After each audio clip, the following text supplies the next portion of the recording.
So Russia has stepped up its attacks on Ukraine as President Trump is lashing out at President Putin. Yeah, he says Putin has gone, in his words, absolutely crazy. Doug Luzader is live for us with more. Good morning, Doug.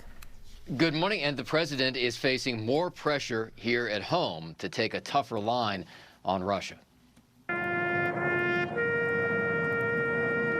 President Trump honoring the U.S. fallen on Memorial Day.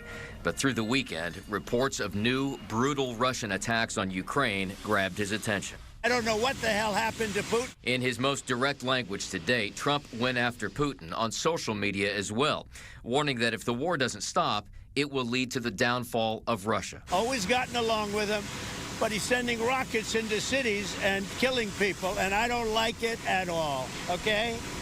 We're in the middle of talking, and he's shooting rockets into Kiev and other cities. I don't like it at all. I think that what we're seeing now from the president is real frustration, and this frustration may signal the beginning of the end of his patience. A Kremlin spokesman speaking to Reuters accused critics of what he called emotional overload as the White House considers new options. The key to dealing with Russia, I would argue, is leverage. And we have some leverage, economic leverage and military leverage. And some in Congress are pressing for Trump to lean harder on Russia. Putin doesn't understand strongly worded tweets.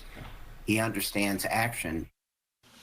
And the White House is said to be mulling the possibility of new sanctions on Russia. We haven't heard anything definitive yet, but the president is facing pressure not just from Democrats, but from some Republicans here on Capitol Hill as well.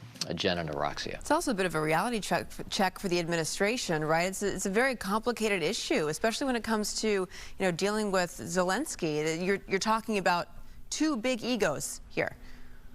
Yeah, and President Trump had that phone conversation with President Putin recently, walked away from that saying it was a good conversation, but Putin didn't completely ignore peace talks that were brokered, but he didn't send a real top-level delegation either. So this raises the question whether he's really serious about trying to reach an agreement here. Well, also frustrating, I'm sure, because we heard the president, prior to him becoming president, talk about how had he been president, this would never have happened.